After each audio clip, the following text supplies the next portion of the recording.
ವೀಕ್ಷಕರೇ ನಮಸ್ಕಾರ. ಯಾಕೆ ನಮ್ಮ ದೇಶದವ್ರಿಗೆ ಎಷ್ಟೊಂದು ಜನಕ್ಕೆ ಗ್ಯಾಸು ಹೊಟ್ಟೆ ಉಬ್ಬರ ಇರುತ್ತೆ. ಈಗ ಊಟ ಮಾಡಿದ ತಕ್ಷಣ ಹೊಟ್ಟೆ ಎಲ್ಲ ಭಾರ ಆಗೋದು, ಹೊಟ್ಟೆ ಸೈಜು ಡಬಲ್ ಆಗಿಬಿಟ್ಟಿದೆ, ಪ್ಯಾಂಟ್ ಹಾಕ್ಕೊಂಡಿರೋ ಟೈಟ್ ಆಗ್ತಾ ಇದೆ, ತೇಗ್ತಾ ಇರ್ತೀನಿ ಊಟ ತಿಂದ ತಕ್ಷಣ, ಹೊಟ್ಟೆ ಎಲ್ಲ ಒಂಥರ ಅನ್ಕಂಫರ್ಟಬಲ್ ಆಗಿರುತ್ತೆ ಅಂತ ನೀವು ಅನ್ಕೊತಾ ಇದ್ರೆ ನೀವು ಒಬ್ಬರೇ ಅಲ್ಲ. ನಾನು ಆ್ಯಸ್ ಎ ಗ್ಯಾಸ್ಟ್ರೆಂಟ್ರಾಲಜಿಸ್ಟ್ ಈ ಪ್ರಾಬ್ಲಮ್ನ ಪ್ರತಿದಿನ ನೋಡ್ತಾ ಇರ್ತೀನಿ. ಕೆಲವರು ಹೆಂಗಸರು ಹೇಳ್ತಾರೆ, ಡಾಕ್ಟ್ರೇ ನಾನು ಆಲ್ಮೋಸ್ಟ್ 6 ತಿಂಗಳು ಗರ್ಭಿಣಿ ಥರ ಇರ್ತೀನಿ, ಸಂಜೆ ಬರೋ ಅಷ್ಟೊತ್ತಿಗೆ ಅಷ್ಟು ಹೊಟ್ಟೆ ಉಬ್ಬರ ಬಂದ್ಬಿಡುತ್ತೆ ನನಗೆ ಅಂತ. ಎಷ್ಟೊಂದು ಜನ ಹೊಟ್ಟೆ ಉಬ್ಬರ ಅಂದರೆ ಒಳಗಡೆ ಎಲ್ಲ ಗ್ಯಾಸ್ ತುಂಬಿಕೊಂಡಿದೆ ಅಂತಾರೆ. ಕೆಲವರಿಗೆ ತುಂಬ ಕಡಿಮೆ ಗ್ಯಾಸ್ ಇರುತ್ತೆ, ಬಟ್ ಆದರೂ ತುಂಬ ಹೊಟ್ಟೆ ಉಬ್ಬುತ್ತೆ ಅಂತ ಹೇಳ್ತಾ ಇರ್ತಾರೆ. ಇನ್ನು ಕೆಲವರು ವಿಪರೀತ ಗ್ಯಾಸ್ ಇರುತ್ತೆ, ಅವರೇ ನೋಟಿಸೇ ಮಾಡಲ್ಲ. ಈ ವಿಡಿಯೋಲಿ ನಾನು ಯಾಕೆ ನಮ್ಮ ದೇಶದವ್ರಿಗೆ ಜಾಸ್ತಿ ಹೊಟ್ಟೆ ಉಬ್ಬರ, ಗ್ಯಾಸ್ ಸಮಸ್ಯೆ ಅನ್ನೋದು ಬರ್ತಾ ಇದೆ, ಏನು ಮಿಸ್ಟೇಕ್ಸ್ ಮಾಡ್ತಾ ಇದ್ದಾರೆ, ಇದನ್ನು ಯಾವ ಥರ ಸರಿಪಡಿಸ್ಬೋದು ಅಂತ ಹೇಳ್ತೀನಿ. ಈಗ ಬ್ಲೋಟಿಂಗ್ ಅಂತ ಕರಿತೀವಿ ಇಂಗ್ಲೀಷಲ್ಲಿ. ಹೊಟ್ಟೆ ಉಬ್ಬೋದು ಅಂದರೆ ಏನೋ ಒಂದು ಅನೀಸಿ ಫೀಲಿಂಗ್, ಒಂಥರ ಫುಲ್ನೆಸ್, ಒಂಥರ ಪ್ರೆಷರು, ಹೊಟ್ಟೆ ಎಲ್ಲ ಒಂಥರ ಟೈಟ್ ಆದಂಗೆ ಒಂದು ಸೆನ್ಸೇಷನ್ನು, ಹೊಟ್ಟೆ ಎಲ್ಲ ಒಂದು ಭಾರ. ಸೊ ಕೆಲವೊಂದು ಟೈಮು ನೋಡೋದಕ್ಕೆ ಹೊಟ್ಟೆ ಕೆಲವರಿಗೆ ನಿಜವಾಗ್ಲೂ ಉಬ್ಬಿರುತ್ತೆ. ಕೆಲವರು ಪಿಕ್ಚರ್ಸ್ ತೋರಿಸ್ತಾ ಇರ್ತಾರೆ, ಇಷ್ಟು ಸೈಜ್ ಇರುತ್ತೆ ನೋಡಿ ಹೊಟ್ಟೆ ನನಗೆ ಅಂತೇಳಿ. ಸೊ ಒಳಗಡೆ ಏನೋ ಒಂಥರ ಊತ ಥರ ಅನ್ನಿಸ್ತಾ ಇರುತ್ತೆ. ನಾವು ಗ್ಯಾಸ್ಟ್ರೋಎಂಟ್ರಾಲಜಿಸ್ಟು ನಿಜವಾಗ್ಲೂ ಹೊಟ್ಟೆ ಉಬ್ಬಿದೆಯಾ ಅಥವಾ ಹೊಟ್ಟೆ ನಿಜವಾಗ್ಲೂ ಮುಂದೆ ಬಂದಿದೆಯಾ ಅನ್ನೋದು ಡಿಸ್ಟೆನ್ಷನ್ ಅಂತೀವಿ, ಅವೆರಡನ್ನ ಡಿಫ್ರೆನ್ಶಿಯೇಟ್ ಮಾಡ್ತೀವಿ. ಯಾಕಂದರೆ ಕಾರಣಗಳು ಎರಡಕ್ಕೂ ಬೇರೆ ಬೇರೆ ಥರ ಇರುತ್ತೆ. ಯಾಕಂದರೆ ಕಾರಣ ಏನಂತ ಗೊತ್ತಾದರೆ ಅದ್ರ ಪ್ರಕಾರ ಟ್ರೀಟ್ಮೆಂಟ್ ಕೊಡೋದು ಸುಲಭ.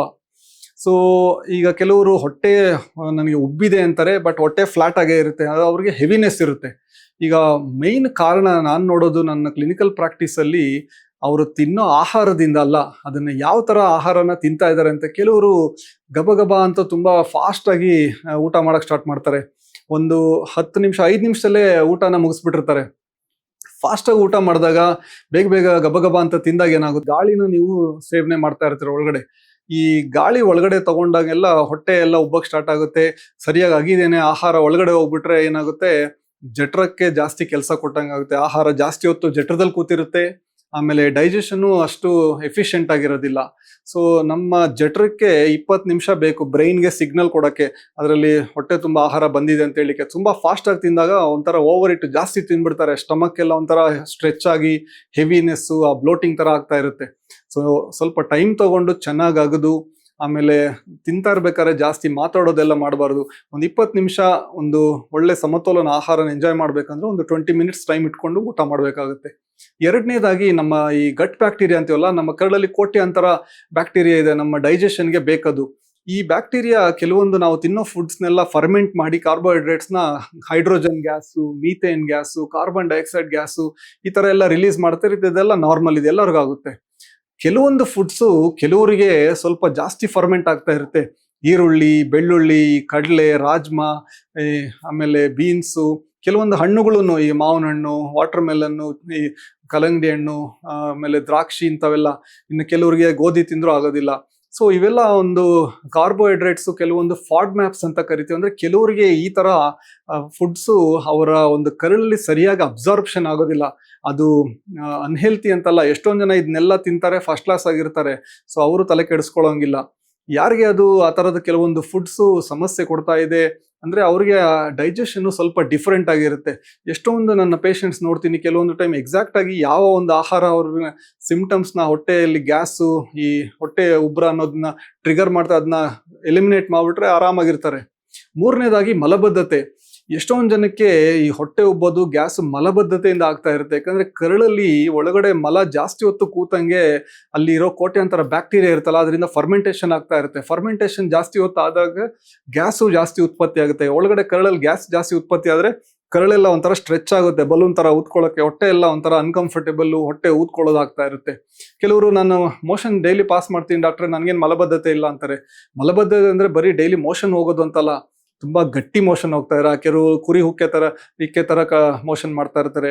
ಇನ್ನು ಕೆಲವರು ಮುಕ್ಕಿ ಮೋಷನ್ ಪಾಸ್ ಮಾಡ್ತಾ ಇರ್ತಾರೆ. ಕೆಲವು ಟೈಮ್ ಹೋಗಿರ್ತಾರೆ, ಅವ್ರಿಗೆ ಒಂಥರ ಕಂಪ್ಲೀಟ್ ಕ್ಲಿಯರ್ ಆದಂಗೆ ಅನ್ನಿಸ್ತಾ ಇರಲ್ಲ, ಜಾಸ್ತಿ ಹೊತ್ತು ಶ್ರಮ ಹಾಕಬೇಕು, ಸ್ಟ್ರೈನಿಂಗ್ ಆಗ್ತಾ ಇರುತ್ತೆ. ಸೊ ಇದೆಲ್ಲ ಮಲಬದ್ಧತೆನೇ. ಡೈಲಿ ಮೋಷನ್ಗೆ ಹೋಗ್ಬಿಟ್ರೆ ಮಲಬದ್ಧತೆ ಇಲ್ಲ ಅಂತಲ್ಲ. ಎಷ್ಟೊಂದು ಸರಿ ನನ್ನ ಪ್ರಾಕ್ಟೀಸಲ್ಲಿ ನೋಡ್ತಾ ಇದ್ದೀನಿ, ಬರೀ ಆ ಮಲಬದ್ಧತೆನ ಕ್ಲಿಯರ್ ಮಾಡಿದ್ರೇ ಅವರಿಗೆ ಹೊಟ್ಟೆ ಉಬ್ಬರ, ಗ್ಯಾಸ್ ಎಲ್ಲ ಕ್ಲಿಯರ್ ಆಗ್ತಾ ಇರುತ್ತೆ. 4ನೇದು ಈ ಒತ್ತಡ, ಬ್ರೈನ್ ಗಟ್ ಕನೆಕ್ಷನ್ ಅಂತೀವಿ. ನಮ್ಮ ಡೈಜೆಸ್ಟಿವ್ ಸಿಸ್ಟಮ್ಗೆ, ನಮ್ಮ ಮೆದುಳಿಗೆ ತುಂಬ ನಿಕಟ ಸಂಬಂಧ ಇದೆ, ಸ್ಟ್ರಾಂಗ್ ಕನೆಕ್ಷನ್. ಕಾನ್ಸ್ಟೆಂಟ್ ಆಗಿ ಕಮ್ಯುನಿಕೇಟ್ ಆಗ್ತಾ ಇರುತ್ತೆ. ಈ ಒತ್ತಡ, ಮಾನಸಿಕ ಒಂದು ತೊಂದರೆಗಳು ಕೆಲವೆಲ್ಲ ನಮ್ಮ ಡೈಜೆಸ್ಟಿವ್ ಸಿಸ್ಟಮ್ ಗಟ್ಟು ಮೊಟಿಲಿಟಿ ಅನ್ನೋದನ್ನ ಆಲ್ಟರ್ ಮಾಡ್ತಾ ಇರುತ್ತೆ. ಈಗ ಇಬ್ಬರನ್ನ ತಗೊಳ್ಳಿ, ಇಬ್ಬರಲ್ಲೂ ಸೇಮ್ ಅಮೌಂಟ್ ಆಫ್ ಗ್ಯಾಸ್ ಇದೆ ಕರಳಲ್ಲಿ ಅನ್ಕೊಳ್ಳಿ. ಒಬ್ರು ತುಂಬಾ ನೋಟಿಸ್ ಮಾಡ್ತಾ ಇರುತ್ತೆ, ಹೊಟ್ಟೆ ಉಬ್ಬುತ್ತಾ ಇದೆ, ಹೊಟ್ಟೆ ನೋವು, ನನಗೆ ವಿಪರೀತ ಗ್ಯಾಸ್ ಅಂತ. ಇನ್ನೊಬ್ಬ ಮನುಷ್ಯ ಅದೇ ಅಮೌಂಟ್ ಆಫ್ ಗ್ಯಾಸ್ ಬಟ್ ಏನು ಸಮಸ್ಯೆ ಇಲ್ಲ. ಈ ಎಸ್ಪೆಷಲಿ IBS ಇರುತ್ತಲ್ಲ, ಇರಿಟಬಲ್ ಬೌಲ್ ಸಿಂಡ್ರೋಮ್ ಅಂತ, ಅವ್ರಿಗೆ ಒಂಥರ ಕರಳೆಲ್ಲ ತುಂಬಾ ಸೆನ್ಸಿಟಿವ್ ಇರುತ್ತೆ. So simple food, water, gas, normal digestive ಪ್ರೋಸೆಸ್ಸೇ ಅವರು ಕರಳು ಒಂಥರ ಸೆನ್ಸಿಟಿವ್ ಆಗ್ಬಿಡುತ್ತೆ. ಸೊ ಈ ಆತಂಕ, ಈ ಒತ್ತಡ, ನಿದ್ದೆ ಸರಿ ಇಲ್ಲ, ಜಾಸ್ತಿ ಓವರ್ ಥಿಂಕ್ ಮಾಡೋದು, ಇಂಥವೆಲ್ಲ ಆದಾಗ ಈ ಹೊಟ್ಟೆ ಉಬ್ಬೋದು, ಗ್ಯಾಸ್ ಎಲ್ಲ ಜಾಸ್ತಿ ಆಗ್ತಾ ಇರುತ್ತೆ.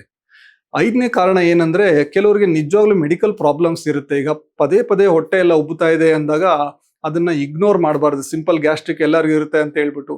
ಕೆಲವರಿಗೆ ಈ ಮಿಲ್ಕ್ ಪ್ರಾಡಕ್ಟ್ಸ್ ಆಗಲ್ಲ, ಲ್ಯಾಕ್ಟೋಸ್ ಇಂಟಾಲರೆನ್ಸ್ ಅಂತೀವಿ, ಉಸಿರಲ್ಲಿ ನಾವು ಟೆಸ್ಟ್ ಮಾಡಿ ಅದನ್ನ ಹೇಳ್ಬೋದು. ಇನ್ನು ಕೆಲವರಿಗೆ ಸಣ್ಣ ಕರಳಲ್ಲಿ ಅಧಿಕ ಸಂಖ್ಯೆಯಲ್ಲಿ ಬ್ಯಾಕ್ಟೀರಿಯಾ ಬೆಳೆದು ಕೂತಿರುತ್ತೆ, small intestinal bacterial over growth ಅಥವಾ SIBO ಅಂತೀವಿ. ಅದನ್ನ ಒಂದು ಹೈಡ್ರೋಜನ್ ಬ್ರೆತ್ ಟೆಸ್ಟ್ ಉಸಿರಲ್ಲಿ ಚೆಕ್ ಮಾಡ್ತೀವಿ. ಕೆಲವರಿಗೆ ಗೋಧಿ ಅಲರ್ಜಿ ಇರುತ್ತೆ, ಸೀಲಿಯಾಕ್ ಡಿಸೀಸ್ ಅಂತೀವಿ. ಇನ್ನು ಕೆಲವರಿಗೆ ಅವರ ಜಠರಾನೇ ಒಂಥರ ಸೋಮಾರಿತನ, ಬೇಗ ಫುಡ್ಡು ಲಿಕ್ವಿಡ್ ಎಂಟಿ ಆಗಲ್ಲ, ಜಾಸ್ತಿ ಹೊತ್ತು. ಕೆಲವರು ಹೆಂಗಸರಲ್ಲಿ ಕೆಲವೊಂದು ಗರ್ಭಕೋಶಕ್ಕೆ ಸಂಬಂಧಪಟ್ಟಂಗೆ ಒವೇರಿಯನ್ ಸಿಸ್ಟ್ ಇರುತ್ತೆ. ಕೆಲವರಿಗೆ ಲಿವರ್ ಸಮಸ್ಯೆ ಇದ್ದು ಒಳಗಡೆ ಫ್ಲೂಯಿಡ್ ಅಕ್ಯುಮುಲೇಟ್ ಆಗ್ತಾ ಇರುತ್ತೆ, ಅದರಿಂದ ಹೊಟ್ಟೆ ಉಬ್ತಾ ಇರುತ್ತೆ. ಕೆಲವರು ಜಠರ ಕರಳಿನ ಕ್ಯಾನ್ಸರ್ಗಳಿಂದನೂ ಬರ್ತಾರೆ, ಹೊಟ್ಟೆ ಎಲ್ಲ ಊದ್ಕೊಂಡಿದೆ ಅಂತೇಳಿ. ಸೊ ಅವರು ಸುಮ್ಮನೆ ಏನೋ ಗ್ಯಾಸ್ಟ್ರಿಕ್ ಅಂತ ಹೇಳ್ಬಿಟ್ಟು ತಿಂಗಳನ್ಗಟ್ಲೆ ಮಾತ್ರೆ ತಗೊಳ್ಳೋದು ಒಂದು ಒಳ್ಳೆ ಐಡಿಯಾ ಅಲ್ಲ.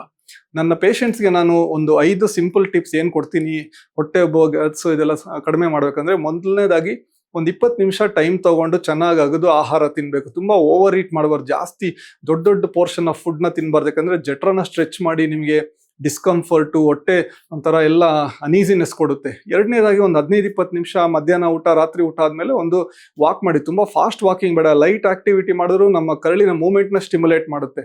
3ನೇದಾಗಿ ಕೆಲವೊಂದು ಟ್ರಿಗರ್ ಫುಡ್ಸು, ಯಾವ ಒಂದು ಫುಡ್ ನಿಮಗೆ ಪ್ರತಿ ತಿಂದಾಗ ತೊಂದರೆ ಕೊಡುತ್ತೆ ಅದನ್ನ ನೋಡಿ. ಕೆಲವೊಂದು ಟೈಮ್ ಯಾವುದೋ 1-2 ಐಟಮ್ಸ್ ಇರುತ್ತೆ, ಎಲ್ಲ ಫುಡ್ನು ಎಲಿಮಿನೇಟ್ ಮಾಡೋದು ಇಂಪಾರ್ಟೆಂಟ್ ಅಲ್ಲ. 4ನೇದಾಗಿ ಮಲಬದ್ಧತೆ ಅನ್ನೋದಿರುತ್ತಲ್ಲ, ಇದನ್ನ ಟ್ರೀಟ್ ಮಾಡ್ಬೇಕು. ಯಾಕಂದ್ರೆ ಒಂದು ಒಳ್ಳೆ ಆರೋಗ್ಯಕರವಾಗಿರೋ ಕರಳು ಇದ್ದಾಗ ನಿಮಗೆ ಈ ಗ್ಯಾಸು, ಬ್ಲೋಟಿಂಗ್ ಎಲ್ಲ ಕಡಿಮೆ ಆಗುತ್ತೆ. ಸುಮ್ಮನೆ ಯಾವ್ಯಾವುದೋ ಡಿಟಾಕ್ಸ್ ಪ್ರಾಡಕ್ಟ್ಸು, ಎನಿಮಾಸು, ಕೋಲಾನ್ ಕ್ಲೆನ್ಸರ್ಸು, ಅದು ಇದು ಅಂತೆಲ್ಲ ಅದನ್ನು ತಗೊಳ್ಳೋದು, ನೀವು ಟೈಮ್ ವೇಸ್ಟ್ ಮಾಡ್ಕೊಂಡು ಅದರಿಂದ ನಿಮ್ಗೇನು ಹೊಟ್ಟೆ ಉಬ್ಬೋದು, ಗ್ಯಾಸ್ ಸಮಸ್ಯೆ ಹೋಗೋದಿಲ್ಲ.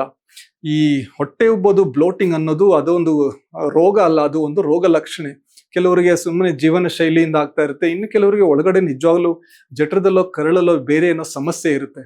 ಒಂದು ಗುಡ್ ನ್ಯೂಸ್ ಏನಂದ್ರೆ, ಎಷ್ಟೊಂದು ಜನಕ್ಕೆ ಇದು ಸಿಂಪಲ್ ಕಾರಣಗಳಿಂದ ಆಗ್ತಾ ಇರುತ್ತೆ.